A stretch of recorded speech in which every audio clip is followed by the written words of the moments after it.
Ribut. Selamat pagi para siswa kami sekalian.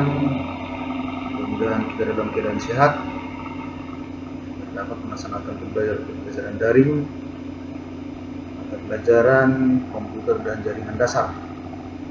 Untuk materi kita hari ini mengenai menerapkan K3LH disesuaikan dengan lingkungan kerja.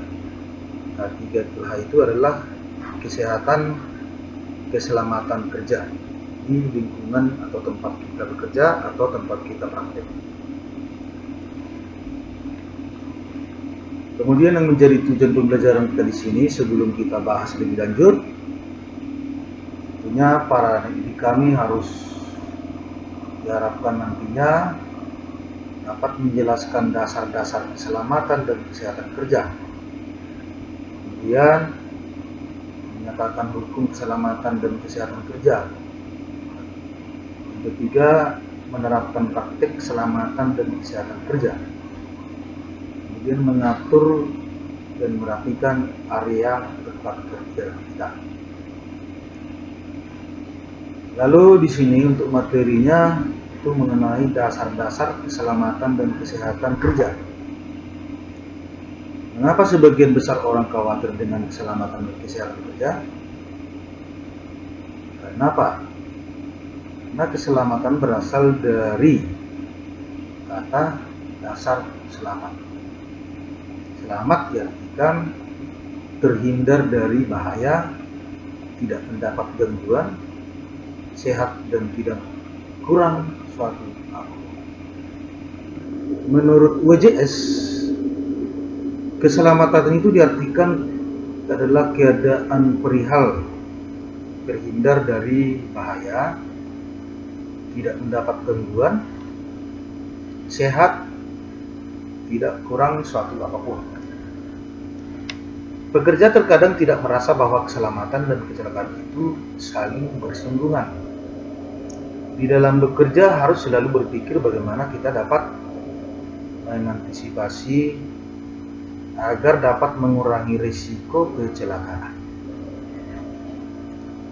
Tempat kerja ialah tiap ruangan atau lapangan, baik itu tertutup, terbuka, bergerak, atau tetap, di mana tenaga kerja bekerja atau yang sering dimasuki tenaga kerja untuk suatu keperluan, suatu usaha, dan di mana terdapat berbagai sumber. Kemudian yang diatur oleh undang-undang ialah, ini nanti kamu garis bawahi, keselamatan kerja dalam segala tempat kerja. Ya, keselamatan kerja dalam segala tempat kerja, baik di darat, di dalam tanah, di permukaan air, di dalam air, serta di udara yang berada dalam wilayah kekuasaan hukum Republik Indonesia.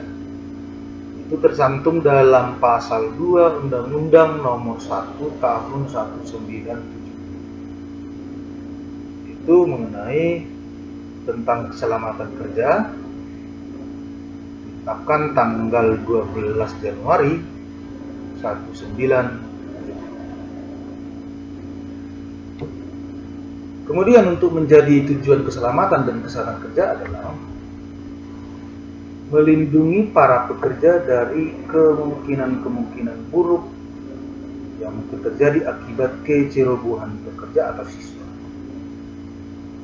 Kemudian memelihara kesehatan para pekerja atau siswa untuk memperoleh hasil pekerjaan yang optimal, mengurangi angka sakit, angka kematian di antara pekerja, mencegah timbulnya penyakit menular, penyakit lain yang diakibatkan oleh sesama kerja. Kemudian membina dan meningkatkan kesehatan fisik maupun mental, menjamin keselamatan setiap orang yang berada di tempat kerja. Sumber produksi dipelihara dan dipergunakan secara aman dan efisien. Itu yang menjadi tujuan daripada keselamatan dan kesehatan kerja. Ruang lingkupnya itu yang pertama itu aspek pekerja atau siswa, itu mengenai kesehatan para pekerja siswa harus dijaga dengan baik. Kemudian yang kedua, memberikan contoh kerja yang aman kepada pekerja atau siswa yang kurang berpengalaman. Yang ketiga, menunjukkan kesiapan dan minat untuk mempelajari dan melatih diri terhadap keselamatan kerja pada setiap tugas pekerjaan.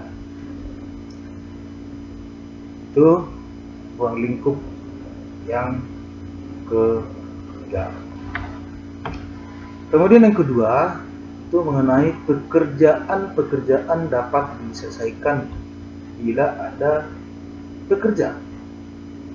Namun para siswa atau pekerja tidak banyak berarti apabila pekerjaan yang dikerjakannya tidak diberlakukan sesuai dengan prosedur atau aturan. Hal ini dimaksud adalah yaitu untuk mencegah dan menghindarkan terjadinya kecelakaan. Ya, untuk menghindari kecelakaan. Kemudian untuk menjaga kualitas atau mutu daripada hasil pekerjaan siswa itu. Kemudian yang ketiga, tidak menurunkan produksi, artinya nanti kualitasnya. Tidak merusak anggota badan. Kemudian mengadakan latihan-latihan terhadap para pekerja di dalam bidang khusus, artinya nanti kalau misalnya siswanya tidak paham, kita terlebih dahulu melatih. Yang ketiga itu tempat bekerja, ya, tempat bekerja. Di mana tempat bekerja itu merupakan bagian yang penting bagi suatu sekolah atau perusahaan. Kenapa? Karena secara tidak langsung tempat bekerja akan berpengaruh pada kesenangan, kenyamanan, keselamatan daripada pekerja itu sendiri atau siswa itu sendiri. Kemudian yang menjadi paling pokok itu yang pertama itu adalah hukum keselamatan atau hukum keselamatan kesehatan kerja.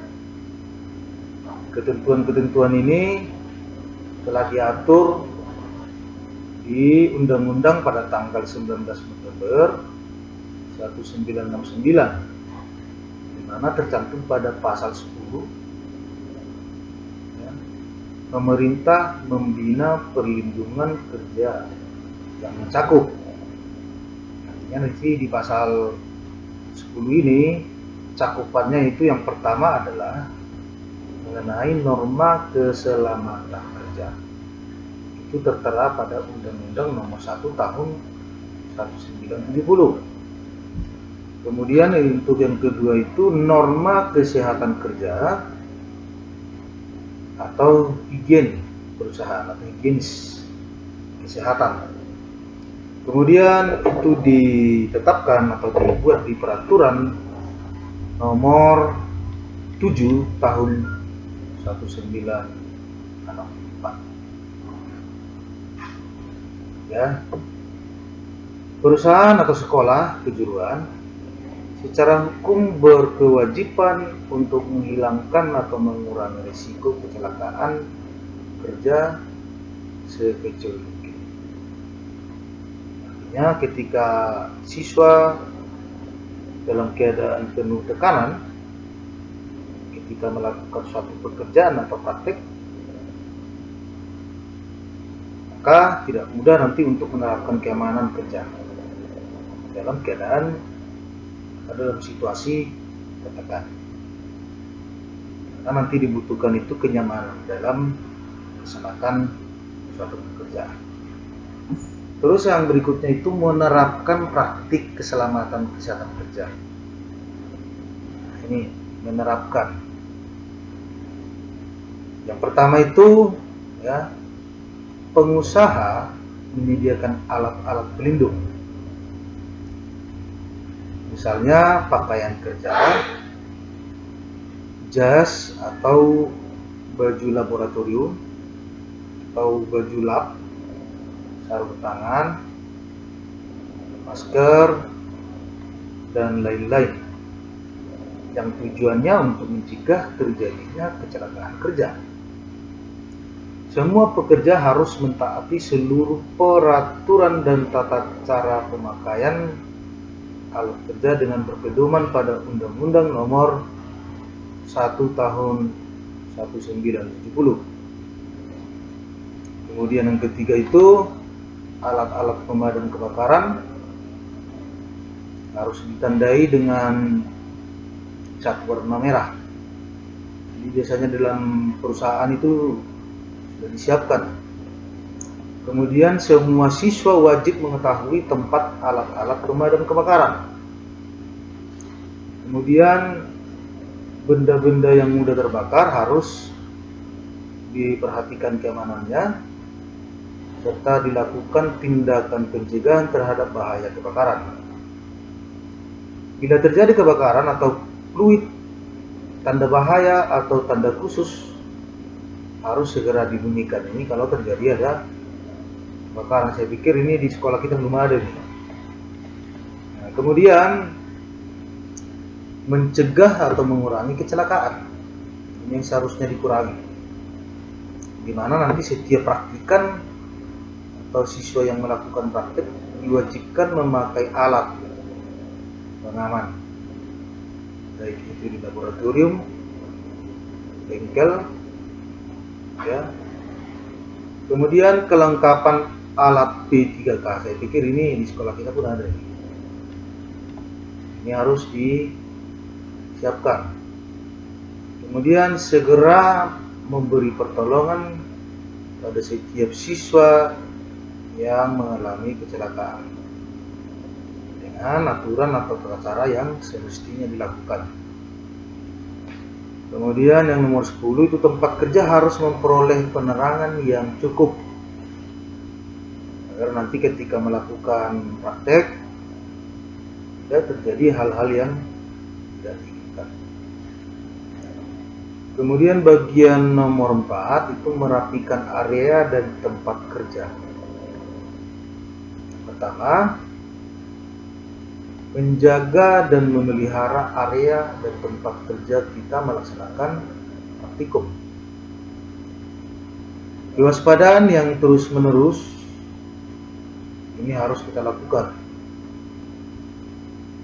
Yang menjadi prioritas utama itu siswa harus memelihara tempat pelaksanaan praktikum. Itu meliputi kesehatan kerja, yaitu tempat kerja atau tempat praktikum. Misalnya kita harus menjaga kesehatan bersama. Contohnya dilarang meludah di lantai, dilarang membuang sampah, membersihkan meja kerja, terutama peralatan yang sudah siap digunakan. Kemudian yang bagian yang kedua itu setiap pekerja harus mematuhi dan melaksanakan instruksi tentang pemakaian alat pelindung K3 yang disediakan. Ini artinya pada saat kita melakukan perakitan di lab, tentunya nanti akan dibuat aturan cara penggunaan alat termasuk pelindung agar jangan nanti terjadi hal-hal yang tidak diinginkan. Kemudian setiap siswa atau pekerja yang mengetahui pekerja lain menderita penyakit menular, misalnya seperti penyakit lepra, kolera, TBC, demam berdarah, kemudian COVID-19, segera lapor kepada pimpinan supaya bisa nanti diambil langkah-langkah pencegahan. Kemudian menyelenggarakan penyegaran udara agar sirkulasi udara di tempat kerja bersih dan segar. Kemudian debu-debu pada mesin atau pada komputer, baik itu di jendela, di pintu, di asbes, harus dibersihkan. Kemudian memelihara kebersihan, kesehatan, dan ketertiban, baik itu di bengkel, ya. Kemudian membuang sisa bahan pencuci.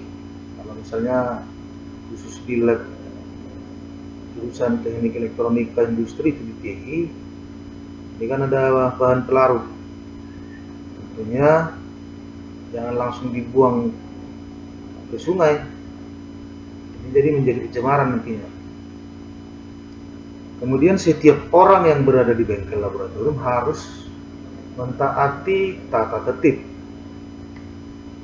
Di lab kita sudah kita tempel ini. Kemudian sampah-sampah atau zat-zat bahan yang disiapkan dan setelah digunakan harus dalam keadaan bersih, disimpan di lemari atau obat-obatan yang telah disediakan.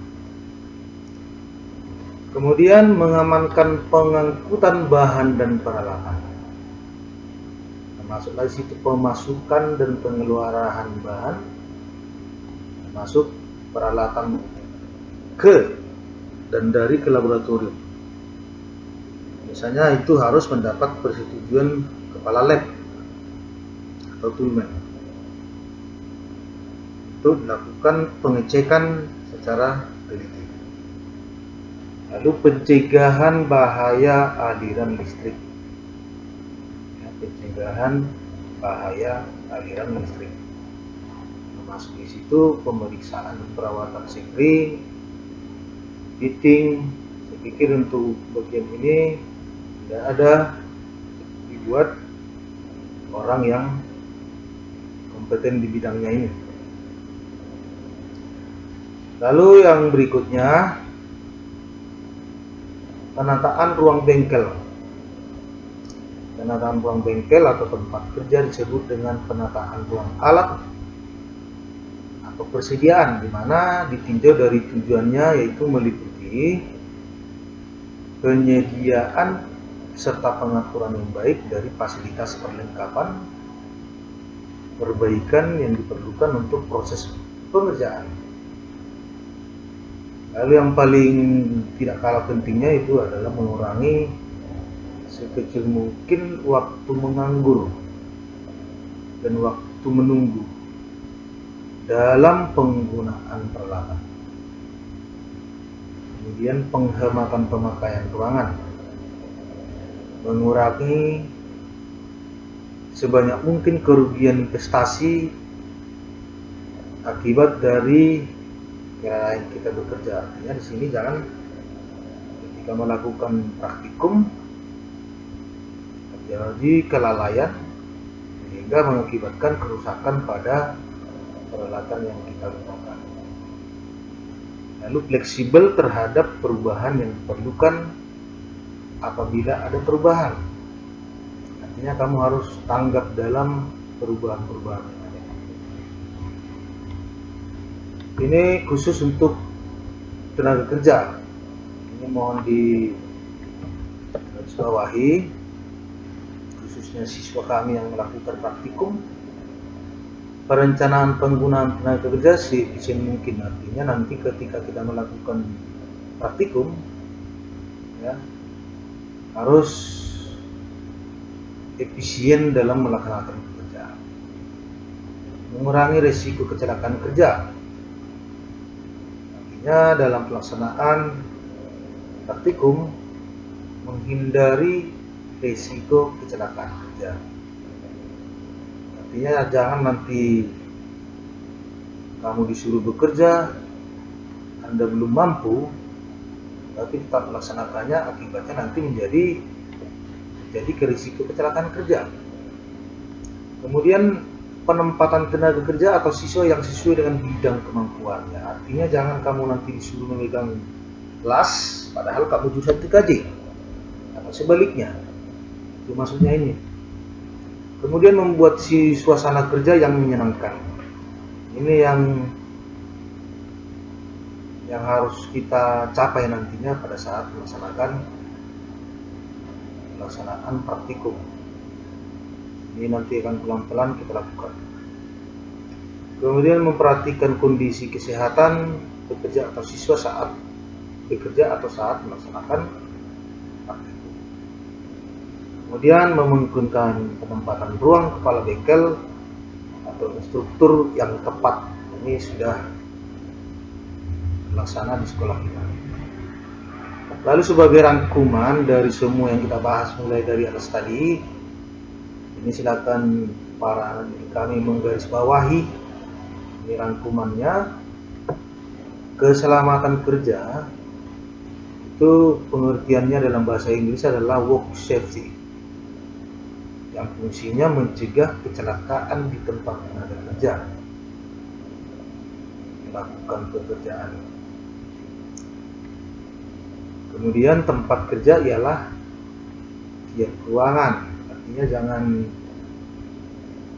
memilah-milah tempat kita praktek ya, baik itu di lapangan, baik itu di ruangan tertutup, di ruangan terbuka, baik itu bergerak ataupun tetap. Kemudian semua itu diatur dalam Undang-Undang Nomor 2 Tahun 1990. Itu tentang pokok-pokok kesehatan. Itu pasal 2 disebutkan bahwa yang dimaksud dengan kesehatan ialah meliputi kesehatan badan, rohani atau mental, sosial, dan bukan hanya dalam keadaan bebas dari penyakit, termasuk cacat dan kelemahan-kelemahan lain. Garis bawahi. Kemudian dari pendapat tersebut dapat disimpulkan bahwa pengertiannya itu adalah sehat secara jasmani, sehat secara mental atau rohani, sehat secara sosial, itu baik dalam ruang lingkup keselamatan kesehatan kerja. Pada dasarnya itu ada 3 aspek, yaitu meliputi siswa, kemudian pekerjaannya atau praktikumnya, dan yang ketiga adalah tempat kita melaksanakan praktikum atau tempat kita bekerja. Demikian penyampaian yang bisa Bapak sampaikan. Bila ada nanti yang belum memahami, karena memang ini semua mengenai teori keselamatan kerja, sebelum kita melakukan praktikum wajib kita pahami, walaupun secara teoritis tentunya nanti dapat kita laksanakan ketika dalam ruangan lab komputer, terutama dalam melaksanakan praktikum. Lalu sebagai latihan atau tugas di sini, silakan nanti siswa kami kerjakan. Yang pertama, jelaskan arti keselamatan dan kesehatan. Yang pertama, kemudian jelaskan pengertian keselamatan kerja, sebutkan tujuan dari keselamatan kerja, sebutkan 3 aspek ruang lingkup keselamatan kesehatan kerja, kemudian bagaimana memelihara kebersihan, kesehatan, ketertiban kerja pada area kerja. Ada di sini 5 soal, silakan ditulis di bukunya. Yang butuhkan bisa dikirim lewat email, bisa dikirim lewat WA pribadi atau WA grup, terserah mana yang paling simple. Dengan catatan hari ini kita lakukan pembelajaran, hari ini juga kamu kerjakan, jangan nanti besok-besok tugasnya dikirim. Demikian penyampaian yang bisa Bapak berikan. Mudah-mudahan bermanfaat, mudah-mudahan dapat dipahami, terutama nanti tugas-tugasnya dapat selesaikan dengan tepat waktu. Demikian yang bisa Bapak sampaikan. Kiranya semua penjelasan yang Bapak berikan dapat dipahami. Atas perhatian Bapak ucapkan terima kasih.